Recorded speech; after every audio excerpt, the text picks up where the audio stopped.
Wyoming's sun was merciless. But what happened at Drywell Crossing was worse. A young woman named Clara stepped off the train expecting a new life, only to be rejected in front of the entire town by the very man who invited her. But here's the twist. Ethan Cole swears he never wrote a single letter. The crowd starts whispering. Clara's hope starts breaking. And then a small boy pushes through the onlookers and confesses something that changes everything.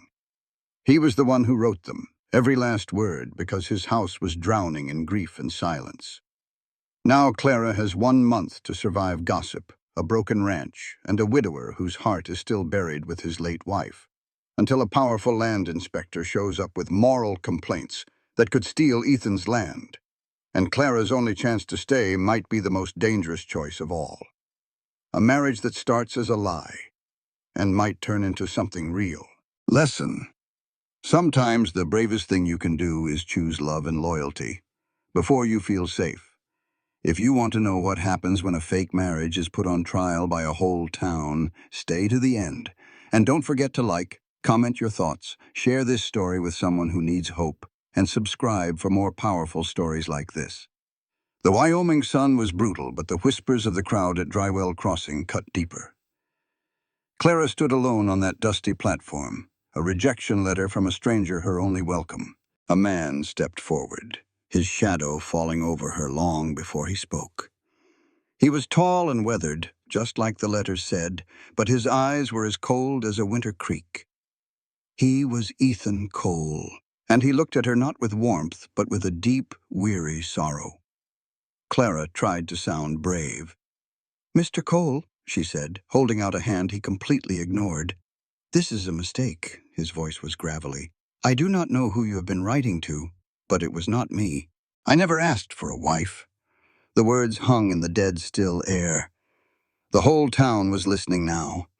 Clara felt the blood drain from her face as he continued. "I did not write those letters. I do not want a wife, and I do not need one." He looked right through her. "You need to go back where you came from."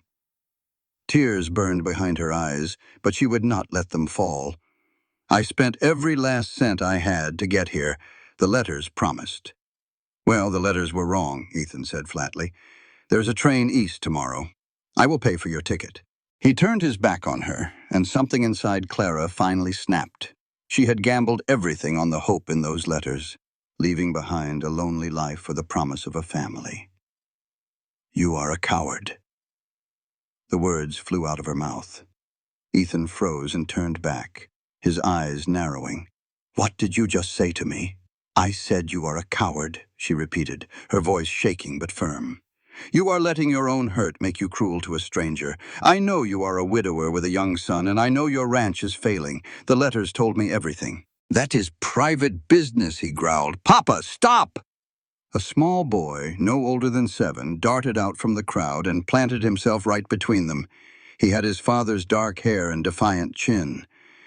"Noah, get back here," Ethan ordered. "No," the boy cried. "You cannot send her away. I will not let you. This is not your concern, son."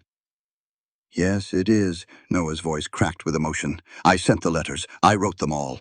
A gasp went through the onlookers. Clara stared, stunned. The heartfelt words about needing a partner had been written by this little child. Tears streamed down Noah's face. "I did it because you were too scared to. I wanted someone to make the house feel less quiet. I wanted someone to help you stop looking so sad all the time." He started to sob. "Mama has been gone for a whole year, and we never laugh anymore. I just thought if someone nice came." Clara's heart broke. She knelt in the dirt and put her hands on the boy's trembling shoulders. "Noah, look at me. What you did was an act of love. You tried to help your father. There is no shame in that." She then looked up at Ethan, whose face was a storm of grief and shock.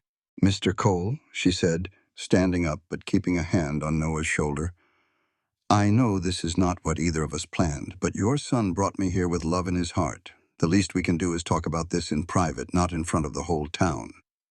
For a long moment, Ethan just stared. Finally, he gave a short, stiff nod. "Fine. The wagon is this way. Noah grabbed Clara's hand, his small fingers squeezing hers tightly. Come on, Miss Whitman, he urged, pulling her along. Behind them, the town's whispers started up again, but Clara kept her head held high. She had survived this far. She could survive anything. Noah helped Clara onto the wagon, a small kindness from the boy. They were squeezed in tight as Ethan snapped the reins. The wagon rattled through Drywall Crossing, a town full of staring eyes and whispering townsfolk. Clara stared straight ahead, feeling their judgment. Out on the open plains, the silence was heavy. Noah's small voice finally broke it. Are you mad about the letters, Miss Whitman? He looked up, his little lip trembling.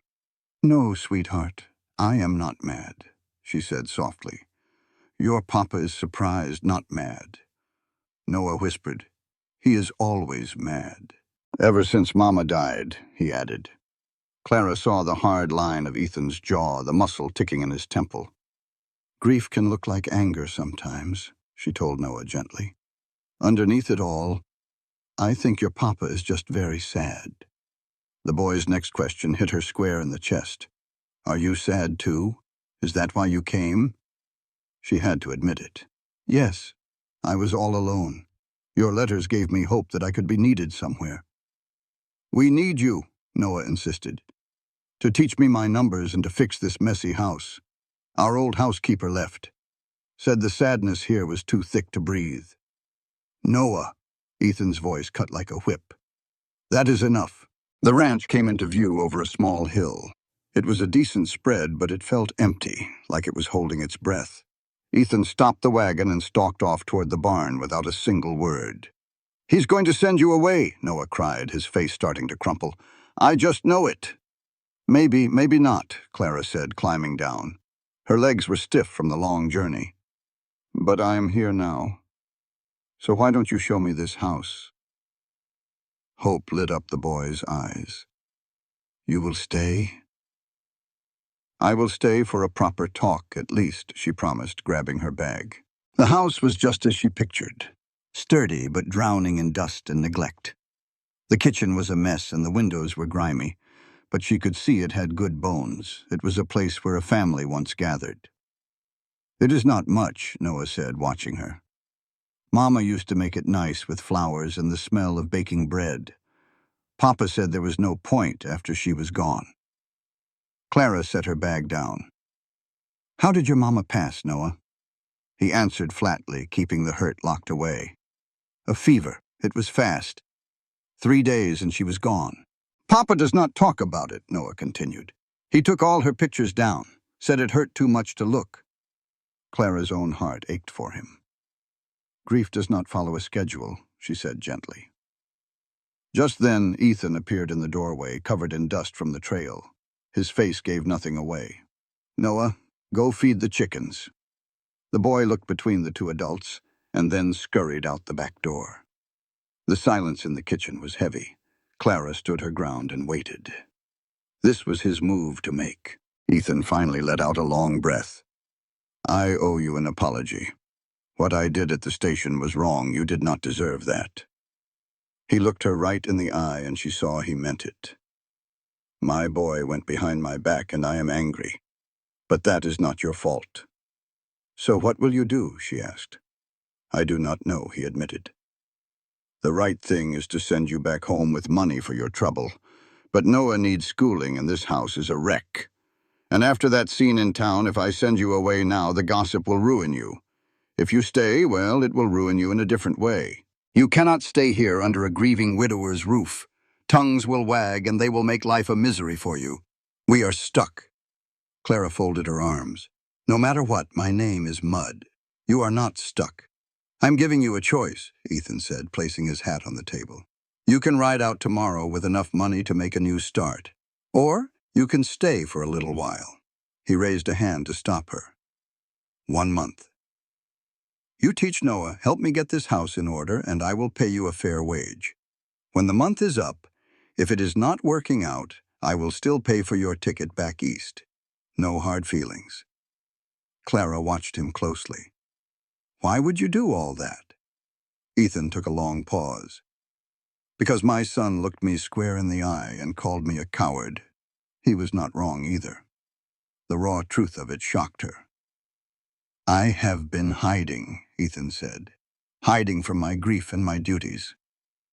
I told myself I was being strong for Noah, but all I did was leave that boy to face his sadness all by himself. You came 2,000 miles because of letters my 7-year-old boy wrote.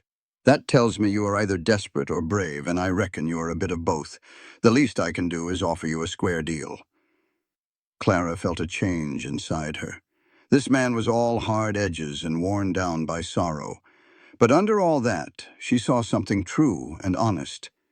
She had met plenty of men who could never admit they were wrong.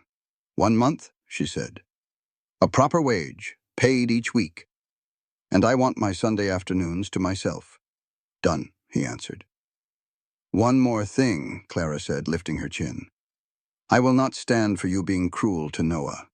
If you take your anger out on that boy, I will call you on it every single time. A flicker of surprise crossed Ethan's face. You have got some sand, I will give you that. I have had to, Clara replied, holding out her hand. Do we have an agreement, Mr. Cole? He looked at her hand, then took it. His grip was firm and calloused. We have an agreement, Miss Whitman. That handshake felt heavy. She had 1 month, just 30 days, to prove she was more than a woman chasing a lost cause. Before the sun was even up, Clara was woken by the sound of heavy boots on the floorboards. She lay in the unfamiliar room, listening to the silence of the country. It was a world away from the city noise she knew. The night had been restless, her mind replaying every moment. The cold dismissal, Noah's heartbroken confession, and Ethan's reluctant offer. A soft knock came at her door. Miss Whitman? It was Noah, his voice a mere whisper. I am awake now, she said with a small smile. Come on in. The boy peeked in, still in his nightshirt. Papa is making breakfast. He said to tell you it will be ready in 10 minutes. And not to expect much. Tell your papa I will be right down. Noah lingered in the doorway. Miss Whitman, are you really going to stay? The hope in his voice was fragile like a prayer. I am staying for 1 whole month, just like I promised. That is 31 days since it is July. His face lit up. I am glad you are here, he said, suddenly shy. Even if Papa is being a grump about it. Your papa has a right to his feelings, Clara said softly. This is not easy for him. Nothing is easy for him anymore, Noah mumbled, his shoulders slumping. He used to laugh all the time. Now he just works and looks tired. Clara knelt to look him in the eye. Noah, your papa is grieving. That takes a long, long time. Nothing we do can make that sadness go away. Do you understand? The boy's eyes filled with tears. Then what is the point? Why did I ask you to come? Because folks who are grieving sometimes need a hand with everyday things. It does not fix the sorrow, but it makes it easier to carry. And sometimes, she added, a lonely person just needs to know they are not alone. That matters a whole lot. Are you lonely, Miss Whitman? Very, Clara admitted. The boy wrapped his arms around her in a sudden tight hug. When he pulled back, his eyes were clear. I will help you, he said with new purpose. I am good at carrying things. They went down to the kitchen together. Ethan stood with his back to them at the stove. Sit, he said without turning. Food is almost ready. Clara sat at the table, noticing the 3 plates that did not match, and the bent forks. Ethan served up overcooked eggs and slightly burned bacon. They ate without a word for a few minutes. Finally, Ethan spoke. I work from sunup to sundown. You and Noah will be on your own most of the day. I understand. There is food in the cellar. Cook what you want. I am not picky. I noticed, Clara said, glancing at the bacon. His eyes met hers, and for a split second she thought she saw a hint of a smile. The garden out back is a mess, he went on. You are welcome to what you can save from it. The town is 3 miles east. You can take the wagon, but it might be best to keep your trips few and far between, at least for now. To keep the gossip down, Clara thought. I will be careful. Ethan nodded, grabbed his hat, and left. The slam of the door seemed to let all the tension out of the house. Noah looked at her. He is not always this grumpy. just mostly. Clara almost smiled. That is all right. We have got work to do. Finish your breakfast, then you can show me where the cleaning supplies are. The boy's face beamed. You are really going to clean? From top to bottom, Clara said. This old house deserves better. And so they started with old rags and a leaky bucket, ready to wash away the dust and the sadness. Young Noah helped with more heart than skill, talking a blue streak about the ranch and his mama. While Clara scrubbed the kitchen floor, he said, Mama used to sing while she worked. Said it made the chores fly by. He hummed a tune for her, a little off-key but sweet, about a girl waiting by a river. Clara knew it. My own mother sang that one, she said quietly. When the kitchen was finally clean enough to eat off of, a phrase that puzzled the boy, Noah stood in the doorway, his eyes wide. It looks like it did when Mama was here. Does that make you sad? Clara asked gently. Noah thought for a moment. A little, he said, but mostly glad. Maybe she can see it and know we remember. Clara fought back sudden tears and turned away. After a simple lunch of bread and cheese, she found some old school books and started teaching him his letters at the clean kitchen table. He struggled, saying, I'm not good at this. Clara guided his small hand. Learning ain't about being good or bad, she told him. You just need some practice is all. You're smart, Noah. He soaked up her praise like dry ground drinks up a summer rain. While Noah did his chores, Clara moved on to the front room. In a drawer, she found photographs of a woman with kind, dark eyes, Noah's mother. She looked so full of life. Clara gently wrapped them back up. It was Ethan's place to put them out, not hers. By sundown, she was bone-tired, but the house felt cared for again. From potatoes, onions, and a bit of salt pork, she made a hearty stew. She remembered her own mother's knack for making something good out of almost nothing, and it seemed she'd inherited some of that skill. Ethan stopped dead in the doorway when he got home, taking in the clean floors and the smell of a real supper. You've been busy, he said, his voice rough. It's what you're paying me for, she replied, ladling stew into bowls. They ate quietly, but it was a more comfortable silence than before. Later, as Noah helped her with the dishes, he said quietly, I want to do it right, so you'll stay. The worry in his little voice was a sharp pang in her heart. What if you decide Papa's too mean or you don't like it here? Clara knelt down to look him square in the eye. I made a promise to you and your father. I don't break my promises. Do you believe me? He searched her face and then nodded. I believe you. His relief was so plain it nearly broke her heart. Mama used to read to me every night, he said, his voice soft with memory. Papa tried after, but he'd just get all choked up. He soon came back downstairs with a worn book of fairy tales. They sat together on the sofa, his little finger tracing the words as she read. When the front door opened and Ethan walked in, Clara stopped cold when she saw them and moved toward the stairs without a sound. Papa, Noah called out. Miss Whitman is reading to me. You want to listen? Ethan stood there with his foot on the first step.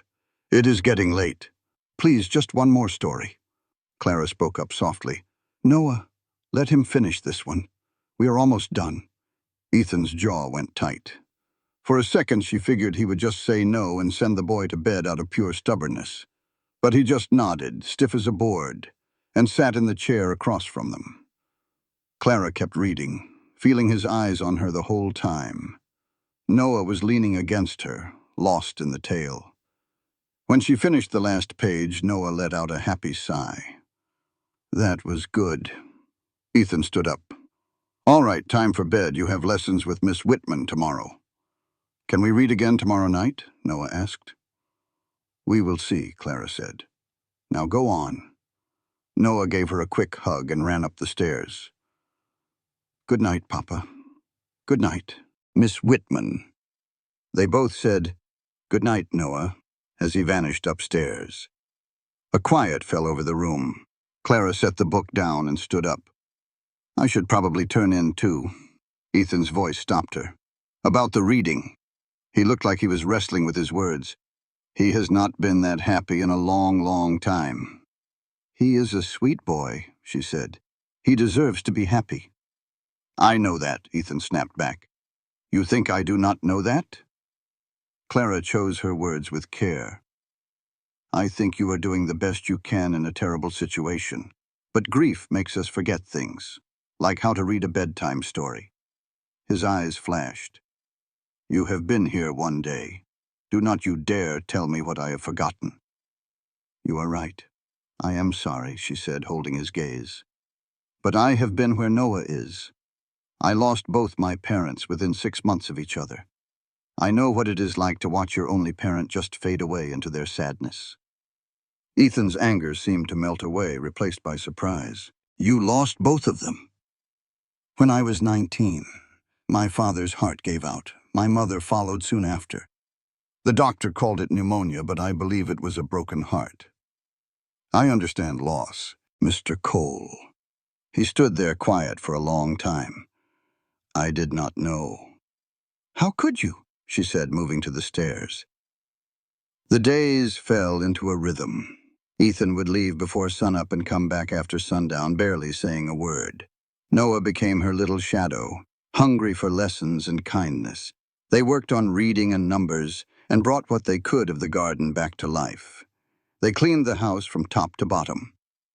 Clara found she was good at making order out of a mess. She mended Noah's clothes and found ways to make good meals from their small pantry. The work was bone-tiring, but it filled an empty place inside her. She was needed here. On her Sunday afternoon off, Clara walked far out into the pastures, until the ranch house was just a speck. She sat under a crooked cottonwood tree, feeling the wind and looking at the big Texas sky. She thought about her old life in the city, and this new one, caring for a sad little boy and a stone-faced man. This was harder than the letters suggested, but it also felt more real. She was surprised to find she did not regret coming. When she got back to the house, Noah was waiting on the porch steps. I was worried you had left for good. I told you I would be back, she said, sitting next to him. I know, but... He could not find the words for his fear. Noah, I know it is hard to trust when folks keep leaving, but I am not going anywhere, not yet. But you will, when the month is up. It was the truth, and she could not lie to him. Maybe, or maybe, your father and I will agree that I should stay. What if I asked you to stay forever? The question hit her right in the heart. Oh, honey, it is not that simple. Why not? Because your father has to want that too, and right now he is just trying to get through the day. Noah looked down. Do you think he will ever be happy again? I think happiness comes back slow, she said softly. It comes back in little pieces. It takes time. I wish I could make it go faster, he whispered. I know. They sat together as the sun set, painting the mountains in gold and purple. The peace was so real it made her chest ache. That peace was shattered 3 days later. Clara was pulling weeds in the garden when a wagon rolled up. Noah ran to look, then came tearing back. Miss Whitman, a lady is coming. A real fancy lady. Clara stood up, wiping the dirt off her hands. A fancy lady was the last thing she expected to see out here. She walked around the house to see an elegant carriage pulling into the yard. The woman who stepped out wore a dress that cost more than Clara earned in 6 months. She was beautiful and polished. Everything Clara was not in her dirt-stained work dress. You must be Miss Whitman, the woman said, her voice smooth but cold. I am Margaret Thornberry. My father owns the next ranch over. A pleasure to meet you, Clara said, knowing full well what she looked like. Margaret's eyes looked her up and down with clear disgust. I heard a tale in town about an uninvited mail-order bride. I had to see for myself. The words felt like a slap. I am here as a housekeeper and a teacher for Noah, Clara said, keeping her voice even. Of course, Margaret said with a smile that did not touch her eyes. How charitable of Ethan to take in a woman with no reputation to speak of. My reputation is my own business. Perhaps. But Ethan's is mine, Margaret said, stepping closer. He and I have had an understanding since before his wife passed. A proper arrangement. Clara's stomach sank. I was not aware. Why would you be?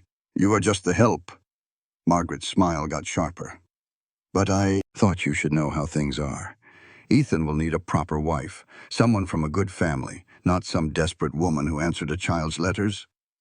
The cruelty of it took her breath away. If you and Mr. Cole have an understanding, you should talk to him about it. Oh, I will. We are having a private dinner tomorrow night.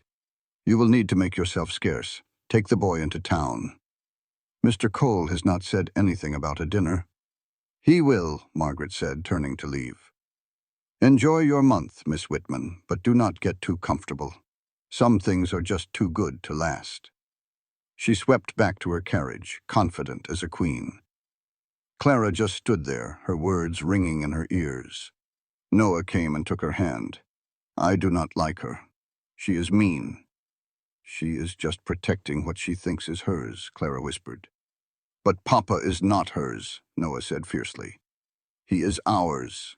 The word ours made Clara's throat feel tight.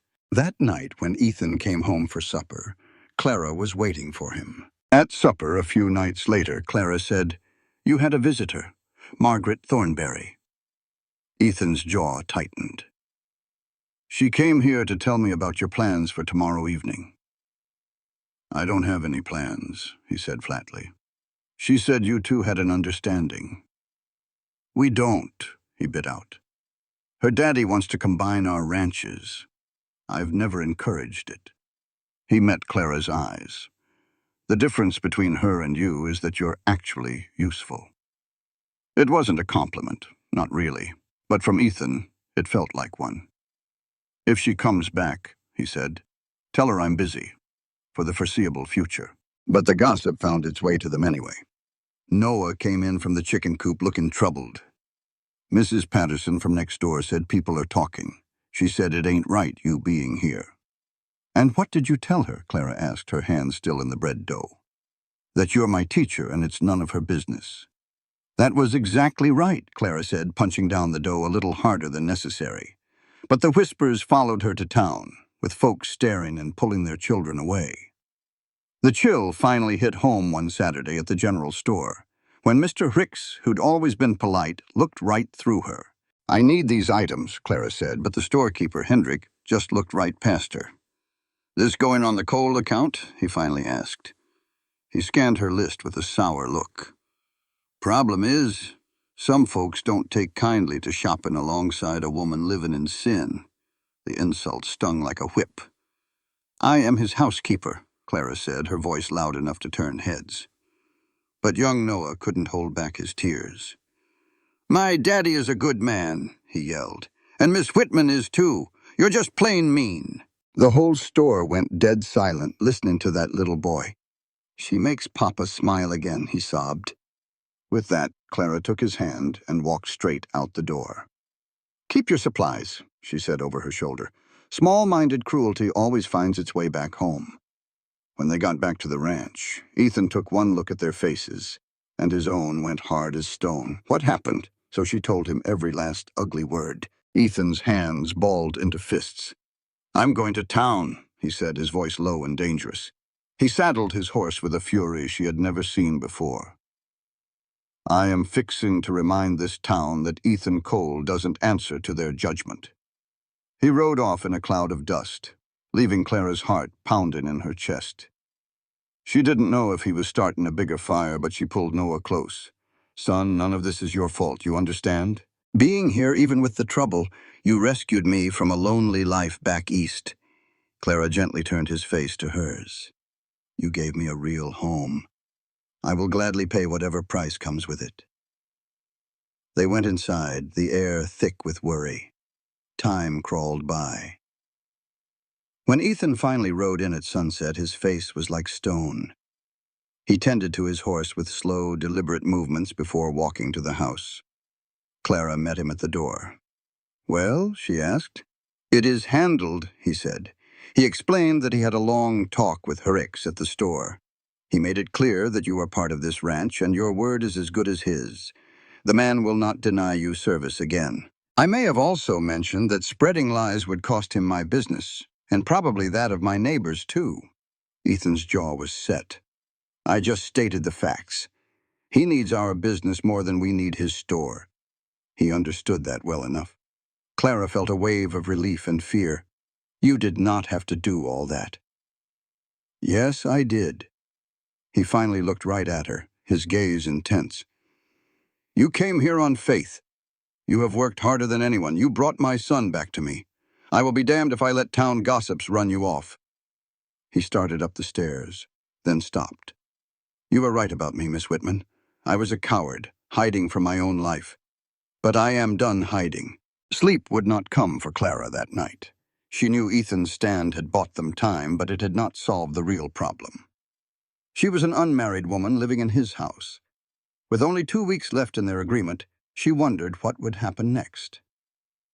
The talk in town died down to whispers, but the feeling of being watched never left.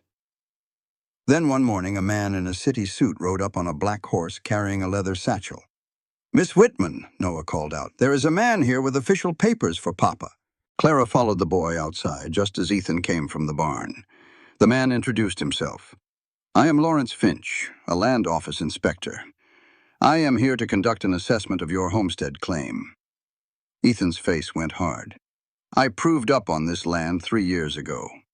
"New guidelines," Finch said, his tone flat. "There have been complaints filed concerning the moral character of this household, specifically the housing of an unmarried woman in a manner that suggests wrongdoing." Clara felt a cold knot form in her stomach. "Perception matters out here," Mr. Finch said, barely looking at her. "The territory has standards." When Ethan asked who made the complaints, Finch claimed they were anonymous. "I will be conducting interviews in town. If this assessment finds moral violations, you will have 30 days to fix the situation before we begin revocation proceedings." "You cannot take a man's land over gossip," Ethan said. "The law says we can," Finch replied. "A proper marriage would solve all this. Or you could dismiss the woman." He got on his horse and rode away. "That is Margaret's doing," Ethan said, his voice tight with anger. "It does not matter who did it," Clara whispered. "What matters is that I am ruining your life. I will leave today." Before he could answer, Noah let out a cry. "You promised you would stay a month," he sobbed, his small body shaking. "You promised." Tears poured down his cheeks. "Everyone leaves. Mama left. Now you are leaving, and Papa will get sad, and he will leave too, and I will be all alone again." He turned and ran for the house, slamming the door behind him. They stood in the heavy silence, the dust settling around them. "There is another option," Clara said, her voice quiet but firm. "The one Mr. Finch mentioned. Marriage." Ethan turned to her, his eyes wide with shock. "Not a real marriage," she explained, keeping her gaze steady. "A legal arrangement, a partnership. It would satisfy their rules, protect your land, and give Noah the home he deserves. You need help running this place. I need a place to belong. It would make what we are already doing official and silence the gossip for good." "Sometimes," she said softly, "a marriage is about survival." "Marry me," Clara said later, the words hanging in the quiet air. Ethan just stared. "This ain't about love, Mr. Cole. It is a solution. It saves your land and gives Noah a stable home." He looked at her, stunned. "You would tie yourself to a man you barely know just to solve my problem?" "It is my problem now, too," she said, her chin high. "I would rather be your wife on paper than go back to the life I left." He shook his head. "I need time to think."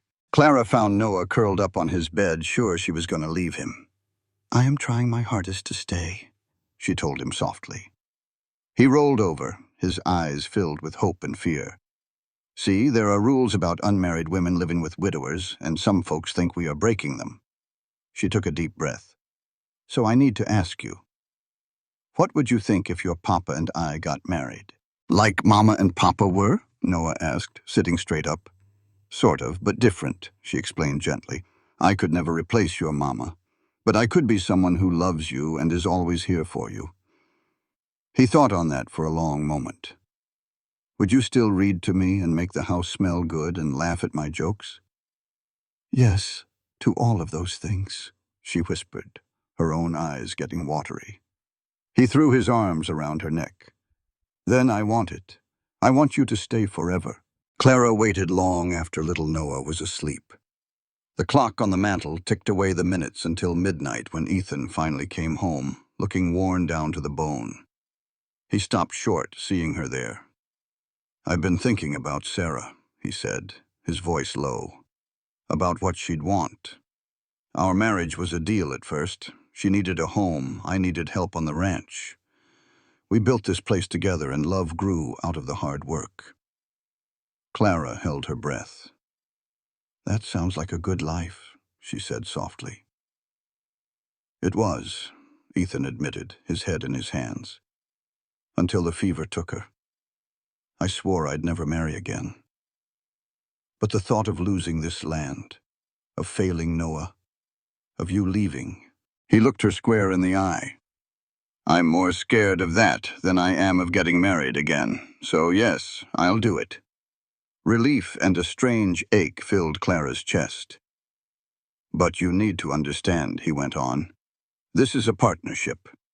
I can promise you honesty and respect, but I can't promise you love. My heart's still half buried with Sarah. I'm not asking for love, Clara said, though it hurt to say. Just a partnership. Then we have a deal, Ethan said. Separate rooms. We'll be a team for the town and for Noah, but in private, this is a business arrangement. It was what she had proposed, but hearing it laid out so plainly stung. Still she nodded. Agreed. And about Noah, Ethan's voice softened. He needs to understand this is different. He's 7, Clara answered gently. He'll hope no matter what we say. But we can be honest with him. Ethan sighed, a heavy, tired sound. I reckon we're engaged then. He looked like a man resigned to his fate. When do we do this? Clara asked. Tomorrow, he said. The circuit judge is in town. We'll make it legal before Finch can stop us. Tomorrow. In 24 hours, she would be Mrs. Clara Cole, married to a grieving man to save his ranch. As Ethan headed upstairs, he paused. Clara, thank you. You're saving more than just this land. She knew it was not the life she had dreamed of, but it was the life she was choosing, and she would make it work. The next morning, Clara put on her best dress, a simple blue cotton. It was not a wedding gown, but it would have to do. Noah peeked into her room, his eyes wide. You look pretty, Miss Whitman. Thank you, sweetheart, she said, kneeling down to him. Is it wrong that I'm excited? He whispered. Your mama would want you to be happy, Clara assured him. This isn't about forgetting her.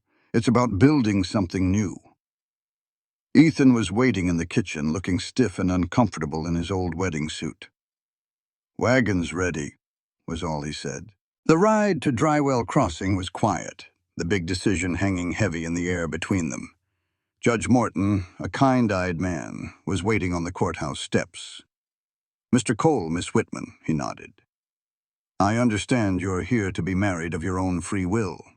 They both looked at each other. Their will was free, but their choices were not. Yes, sir, they said in unison. The ceremony was quick, just a few simple words about partnership and commitment. There was no mention of love, and for that Clara was grateful. Ethan produced a plain gold band he must have bought that morning. His hands trembled a little as he slid it onto her finger.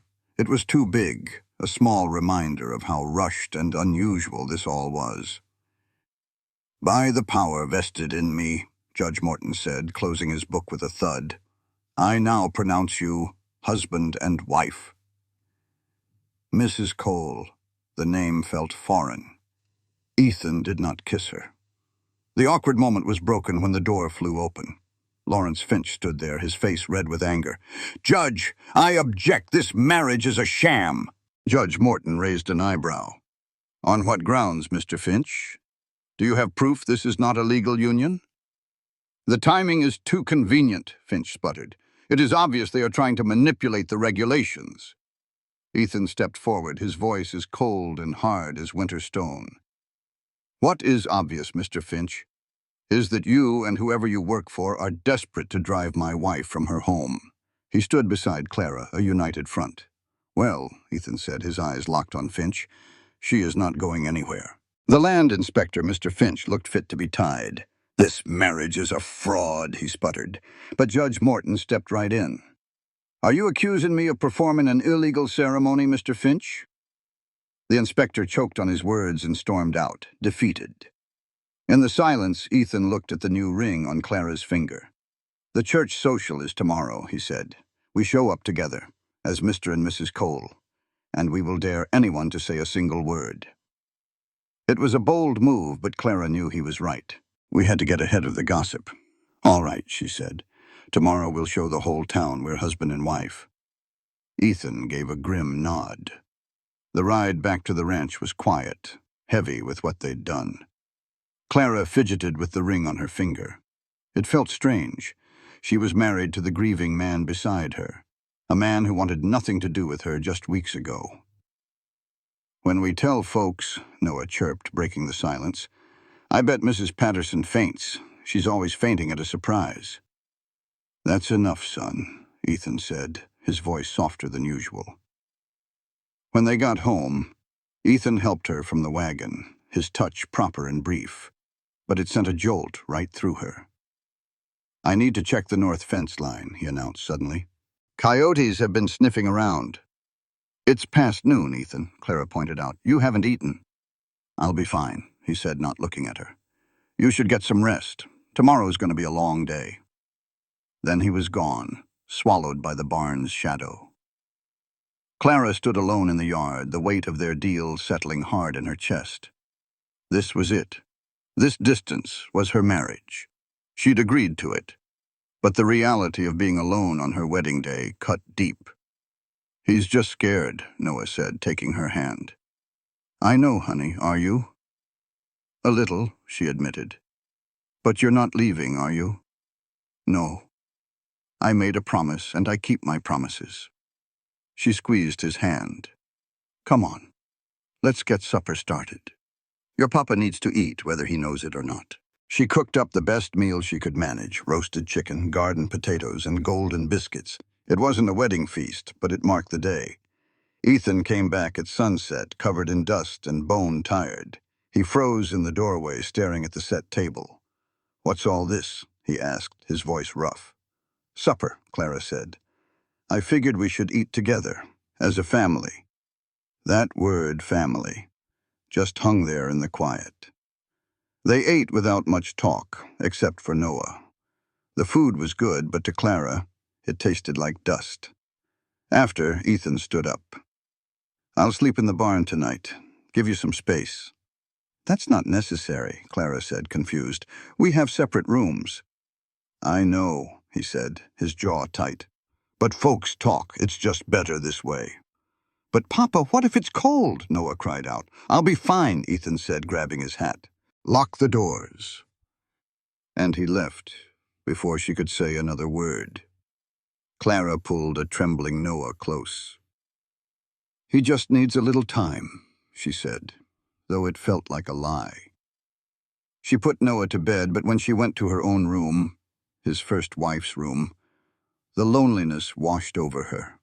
A wife, spending her wedding night alone while her husband hid in the barn. She let herself cry for a minute, then wiped her eyes. She had chosen this practical deal. If she'd hoped for more, that was her own foolish heart to blame. The next morning, Ethan was already in the kitchen, looking like he hadn't slept a wink. Morning, he mumbled. Are we still going to that church social? Clara asked, pouring coffee. We have to, he said, finally meeting her eyes. We have to make this look real. You think you can handle that, pretending for everyone? Can you? She shot right back. A muscle twitched in his jaw. I'll do what has to be done. The social started at 2. Clara put on her second-best dress and tried to quiet her hammering heart. This was the first test. As they pulled up in the wagon, every head in the churchyard turned. A wave of whispers followed them. Ethan helped Clara down, his hand firm on her waist. To the world, he looked like a protective husband. Only Clara felt the slight tremble in his fingers before he let go. "Ready?" he murmured. "As I'll ever be." They walked straight into the crowd. Noah held between them like a bridge. The chatter didn't just quiet down, it stopped cold. Every single eye was locked on them, filled with shock. Margaret Thornberry's face went from white to red. Her father, Samuel, scowled. Even Mr. Hendricks, who'd given Clara so much trouble, stood there with his mouth hanging open. The minister, Reverend Walsh, walked over slowly. "Ethan, Miss Whitman, we weren't expecting y'all." "It's Mrs. Cole now, Reverend," Ethan announced, his voice carrying clear across the lawn. "We were married yesterday by the judge. I wanted you all to meet my wife." A collective gasp went through the crowd. Margaret Thornberry let out a little sob. This wasn't just news, it was a bombshell dropped right in the middle of their quiet Sunday social.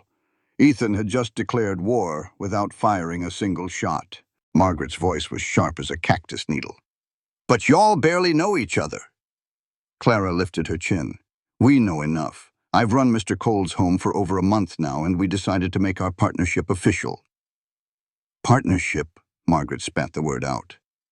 She pushed through the crowd, looking down her nose at Clara. "You mean you schemed your way into his life? What kind of woman does that?" "That's enough," Ethan's voice cut through the noise. "You will not speak to my wife that way." "Your wife?" Margaret let out a bitter laugh. "For how long, Ethan? Until you forget the woman who truly loved you?" The cruelty of it took Clara's breath away.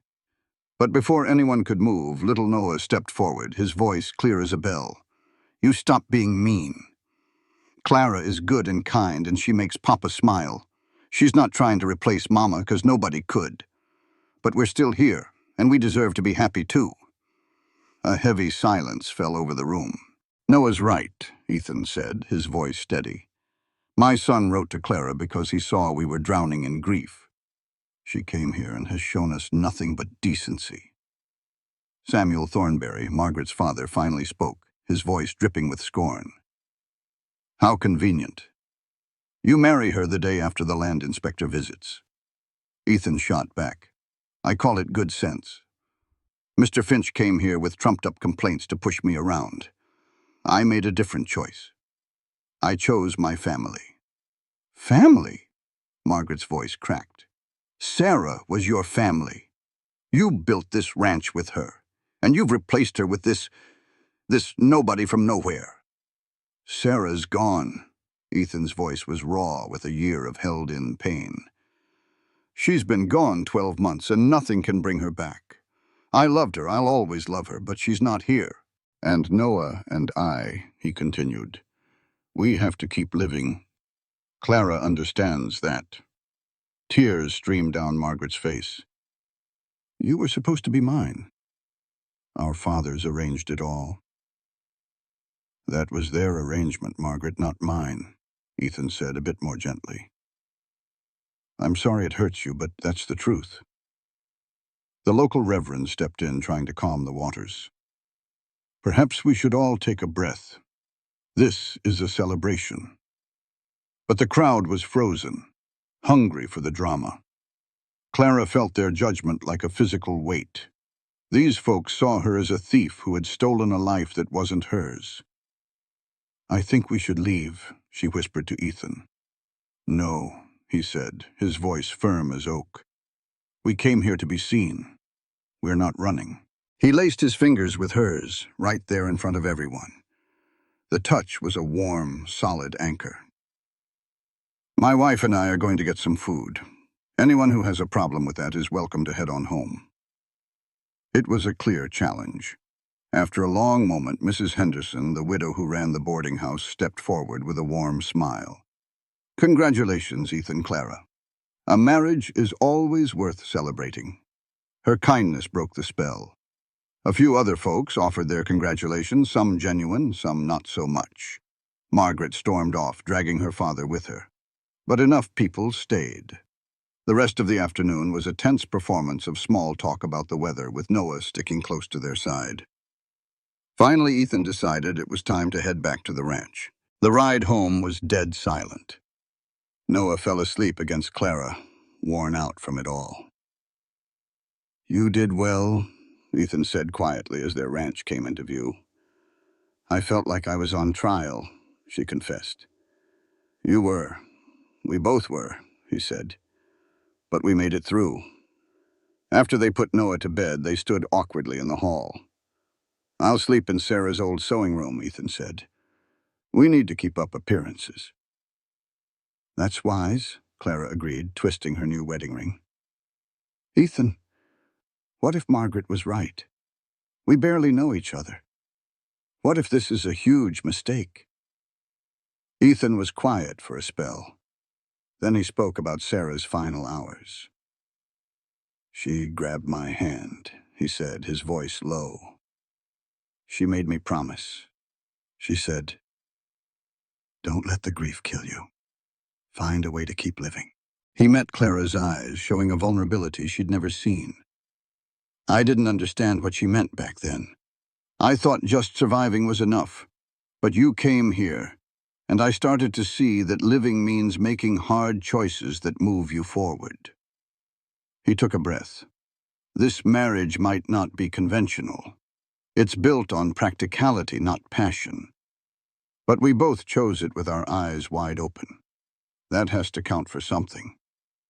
"I hope you're right," Clara whispered. The next weeks settled into a careful rhythm. They kept to their separate rooms, but found an easier way of being around each other. The town stayed split. Some folks started warming up to them, but the Thornberrys and their friends kept their distance. Then, 2 weeks after the wedding, Lawrence Finch rode back up to the house, this time with 2 other men. Clara's stomach sank. She found Ethan in the barn. "Finch is here," she said, her voice tight. "And he brought friends." Ethan's jaw hardened. "Stay behind me." They met the men in the yard. Finch dismounted, a smug look on his face as he unrolled a document. "Mr. Cole, Mrs. Cole," he said, his politeness an insult. "I'm here with the final results of the moral fitness assessment." "I thought the marriage solved that," Ethan said, his voice cold as iron. Finch's smile was cruel. "It would have if the marriage were genuine. Unfortunately, our investigation has found evidence of fraud. We have witnesses who say you and your supposed wife live as strangers. That man Finch made it plain our marriage was just a legal trick." Clara felt a chill run down her spine, realizing someone had been spying on them. Her voice trembled with rage. "How we sleep is our own private business." "Not when it proves fraud, ma'am," Finch shot back, his eyes glinting. "The law says a marriage just to get around rules can be tossed out. You have 30 days to get off this land before we take it back." "You can't," Ethan said, his tone pure danger. "We're legally married." "You had a ceremony, sure," Finch sneered, "but not a real marriage, unless you can prove this is a true union, not just some deal on paper." The foul meaning was clear as day. "Prove you're sharing a bed or you lose it all." "This is just blackmail," Clara said, her voice tight. "You're telling us to prove our marriage is real," Finch said, rolling up his papers. 30 days, Cole." After Finch and his men rode off, Clara asked in a daze, "Who told them?" "Does it matter?" Ethan sounded hollowed out. "They're right. This isn't a real marriage, not the way they mean it. We're just partners." "So what are we going to do?" she asked. He turned to her, a look of pure desperation on his face. "We make it real. No more separate rooms. No more keeping our distance. We give them exactly what they want." Clara's heart pounded in her chest. "You mean we share a bed?" "I mean we act like a husband and wife," he said, running a hand through his hair. "I know it's not what we agreed on, but I can't lose this land, Clara. It's all I have left of Sarah's dream. All I have to give my boy, Noah." You're asking me to throw away the lines we drew, she whispered. I'm asking you to help me save this place, he pleaded. She had agreed to a marriage of convenience, not a real one with real intimacy, but the other choice was to lose the ranch, Noah's home, and her own new life. All right, she heard herself say, we'll make it real. The words settled between them, heavy and uncertain. Clara felt her pulse pounding. Making this marriage real meant tearing down every wall she had built around her heart. Ethan let out a slow breath, looking both relieved and scared. We'll have to be convincing. If their spy reports nothing's changed, Finch will use it. So we share a room starting tonight, Clara said, trying to sound brave. We'll move my things into your room. We'll act like a married couple that actually likes each other. Ethan gave a humorless smile. I know that's asking a lot. We've both asked a lot of each other, Clara said softly. They spent the afternoon getting ready. As Clara moved her things, she felt like a trespasser in the room that still held the memory of Sarah, his first wife. The faint smell of lavender was still in the air. I should have put her things away a year ago, Ethan said from the doorway, his eyes full of ghosts. It just felt like I was erasing her. You don't have to erase her, Clara told him gently. But maybe it's time to make room for what's happening now. Together, they carefully packed away Sarah's belongings in a trunk. His hands shook. She was a good woman, he said, his voice thick. I'm sure she was, Clara said, putting a hand on his shoulder. And I'm sure she'd want you to keep on living. He covered her hand with his own for a moment. Thank you, he said. Now, she said, pulling away gently. Let's make this room ours. When Noah came in from his chores, his eyes went wide. Are you and Papa sharing a room now? He asked, his little voice filled with hope. We are, Clara said with a warm smile. Does this mean you're really married, not just pretend? It was a mighty sharp question for a 7-year-old. Ethan knelt down. We were always really married, son. But we're still getting to know each other. Still learning how to be a family. Noah nodded. Like you said, you and Mama started as friends and then fell in love. Exactly like that, Ethan said, his voice rough with feeling. The little boy threw his arms around both of them. I'm glad. I was worried you'd send her away. Never, Ethan said, looking right at Clara. She's family now, and family stays. That night after Noah was asleep, the big room felt awfully small. Clara took her time in the washroom, trying to calm her racing heart. When she came out, Ethan was already in bed, lying stiffly on the far edge with his back to her. The lamp was turned down low. I won't touch you, he said, his voice quiet. I know this is hard enough as it is. Clara slid under the covers on her side of the bed, keeping as much space between them as she could. Thank you. They laid there in a stiff silence, each one keenly aware of the other. Clara stared up at the shadows on the ceiling, listening to the sound of his breathing, feeling the warmth from his body across the cold sheets. It was an impossible situation, but for Noah and for the ranch, they had to make it work. Ethan Cole was about to lose his ranch, and the only thing standing in the way was a lie, a big one. He'd married a stranger, Clara, to satisfy some land assessment rule, but folks in town whispered it was a sham, and truth be told, it felt like one. That night, lying stiff as a board beside her, he finally broke the silence. He told her he was sorry for dragging her into his mess, for being so afraid of living again after his first wife, Sarah, had passed. Clara's voice was just a whisper in the dark. She told him she understood being afraid. After her folks died, she'd built a fortress around her heart, thinking it was safer to be alone. She figured being lonely was its own kind of dying. It was a story about two broken people just trying to find a reason to feel whole again.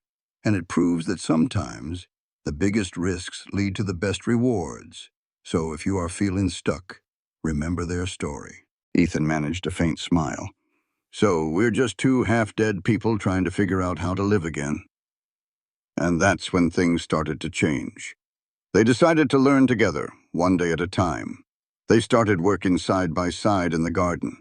They'd sit on the porch in the evenings while Ethan's boy Noah played. Their hands would brush passing the peas at supper. It was all for show at first, for anyone watching. But then a funny thing happened. It started feeling real. Ethan started telling her stories about the ranch, about Sarah. They weren't sad stories anymore. They were gifts. And little Noah, well, he started laughing again, a sound that filled the quiet corners of that old house. The whole place just felt lighter, like it could finally take a deep breath. But that land assessor, Lawrence Finch, was always skulking around like a coyote waiting for a chance to strike. About 3 weeks in, they were in town for supplies, holding hands to keep up the act. Old Mrs. Patterson cornered them in the store, her eyes sharp as needles. "Well now," she said, dripping with false sweetness. "How modern, a man shopping with his wife." Clara, smooth as you please, said they were partners. But Mrs. Patterson sniffed, saying true partnership takes longer than a few weeks. That's when Ethan stepped in, his voice firm. "Ma'am, my wife and I have faced more trials in 2 months than most folks see in a lifetime. It's made us stronger." He said it with such fire, Clara felt a warmth spread through her. It wasn't just an act anymore, not for him. Just as they were loading the wagon, Samuel Thornberry and his daughter Margaret marched up, faces hard as stone. Samuel accused Ethan of making a mockery of marriage just to keep his land. Land he felt should have gone to his Margaret. "You and I had an understanding," he boomed. Ethan cut him off cold.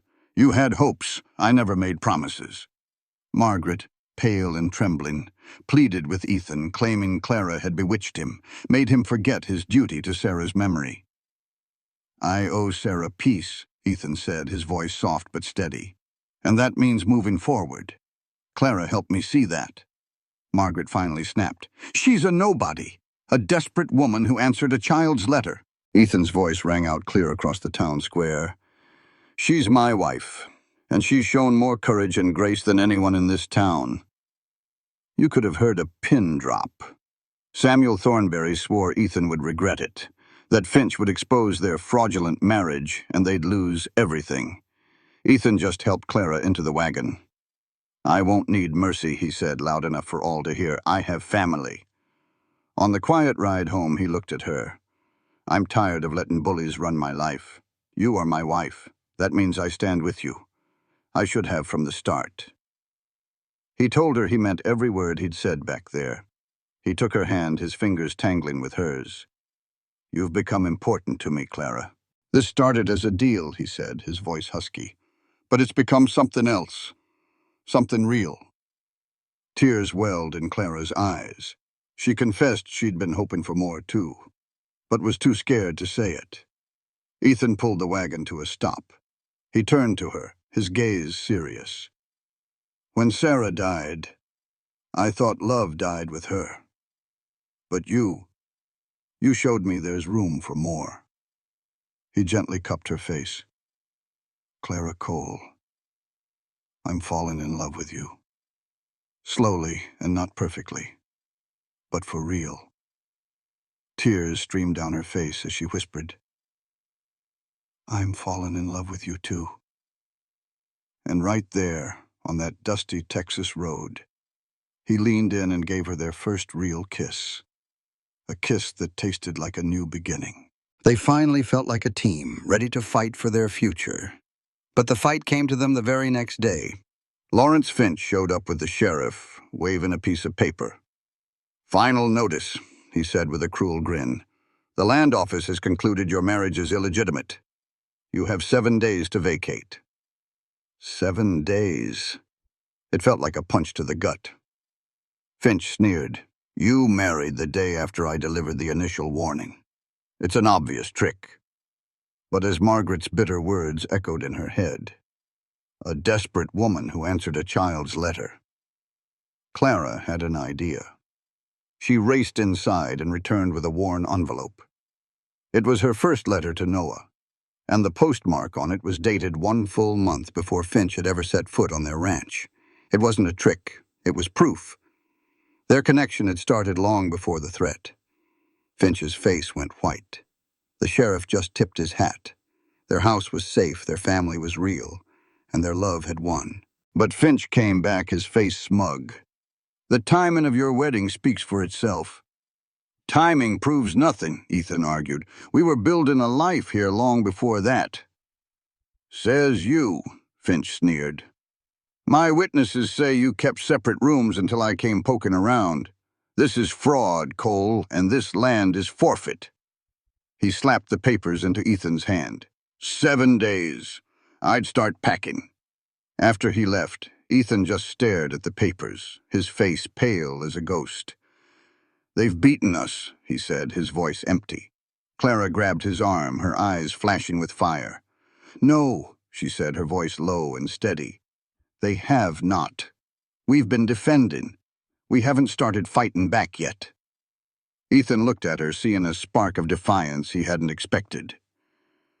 This is our land, Ethan. Our home. They think they can take it with a piece of paper? Well, they've picked a fight with the wrong folks. This ain't over, not by a long shot. But what if we go on the attack? Clara's mind was racing. Finch says the complaints are anonymous, but we both know they ain't. It's the Thornberrys. They want your land, and Margaret wants revenge. We can't prove that, Ethan said. Maybe we can, Clara insisted. The land office records are public. If we can tie Finch to the Thornberrys, show he's being paid off or has some other reason, we can prove this whole thing is just a grudge. Ethan's eyes lit up with a fire she hadn't seen before. It's a long shot. It's the only one we've got, she said, grabbing his hands. We have 7 days. Let's spend them fighting. All right, he said, his voice firm. Let's go to war. For the next 3 days, they worked tirelessly, digging for anything that could save their home. They discovered Finch had met secretly with Samuel Thornberry. A clerk at the land office, after a bit of persuasion, showed them records linking Finch to Thornberry's cattle company. Clara and Ethan gathered statements from other ranchers who had been bullied. On the 5th day, they presented their case to Judge Morton. He listened, his face growing grim. These are serious charges, he warned. Without solid proof, this could destroy you. We have proof, Clara stated, laying out the documents. And we have our marriage certificate. That should settle any moral assessment. The judge studied everything. Finally, he nodded. I will call an emergency hearing. Tomorrow morning at 10 o'clock. The courtroom was packed. It felt like the whole town came to see the final showdown between the Coles and the Thornberrys. Clara and Ethan sat with their boy Noah right between them, all three holding hands so tight their knuckles were white. Across the way, the Thornberrys looked mad enough to spit nails, and the landman, Lawrence Finch, was sweating clean through his collar. Judge Morton called the room to order, his voice steady.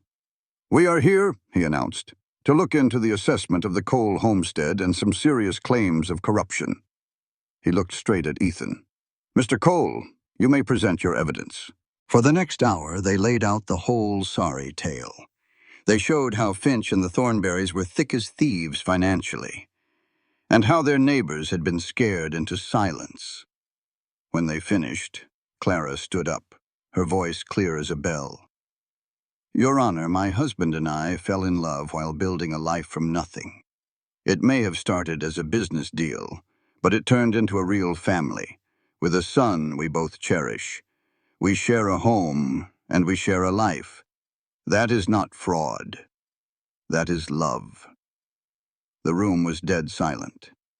Then Judge Morton turned his hard gaze on Finch. Well, Mr. Finch, what do you have to say for yourself? Finch stood up, trembling like a leaf in the wind. Your Honor, I was just following procedure. The judge leaned forward.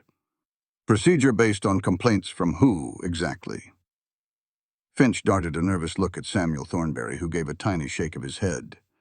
That was all it took. The man's courage crumbled completely. From Samuel Thornberry, sir, he mumbled.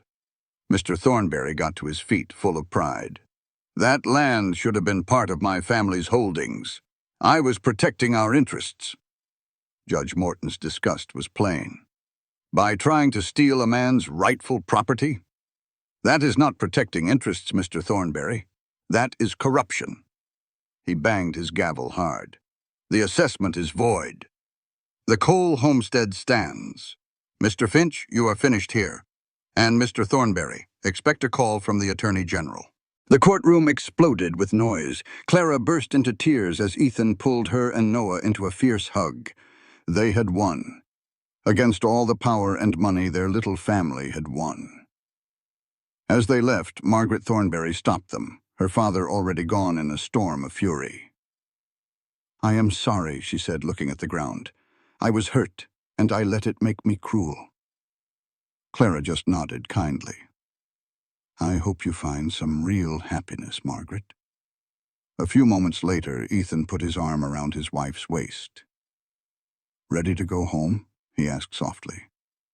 Clara looked at him, a true smile finally reaching her eyes. "Home," she repeated. The word had never sounded so sweet. The weeks that followed brought a peaceful quiet to the ranch. What started as a deal between Clara and Ethan blossomed into a true partnership. They worked side by side, and you could see the love grow. Little Noah was like a new kid, reading better and standing taller. 6 months later, on a cool autumn evening, Ethan found Clara out in the garden. He was holding a small box. He said her first ring never fit right, and that he'd never asked her the right way. When he opened the box, a simple gold band rested inside. He looked her in the eye and said, "Clara Cole, will you marry me? Not for the ranch, not for anyone else, but because I love you." Clara laughed through her tears. "You stubborn fool, we are already married." He just smiled. "I know, but I want to do it right this time." He slipped the new ring onto her finger, and it fit perfectly. "So, what is your answer?" she whispered. "Yes," pulling him close for a kiss. They were two broken souls who had finally found their other half. Just then, Noah ran from the house, yelling that supper was on the table. The three of them walked back hand in hand. They were strangers who had become a family. The boy's letter now sat in a frame on the wall. It was a reminder that the best families are the ones you choose to build, no matter how it all began. This content was carefully researched, developed, and manually edited by our team to deliver meaningful stories with valuable life lessons. Every narrative is crafted to entertain, inspire, and empower our audience. We believe that great stories can change lives, and we are committed to bringing you content that matters. Thank you for being part of our community.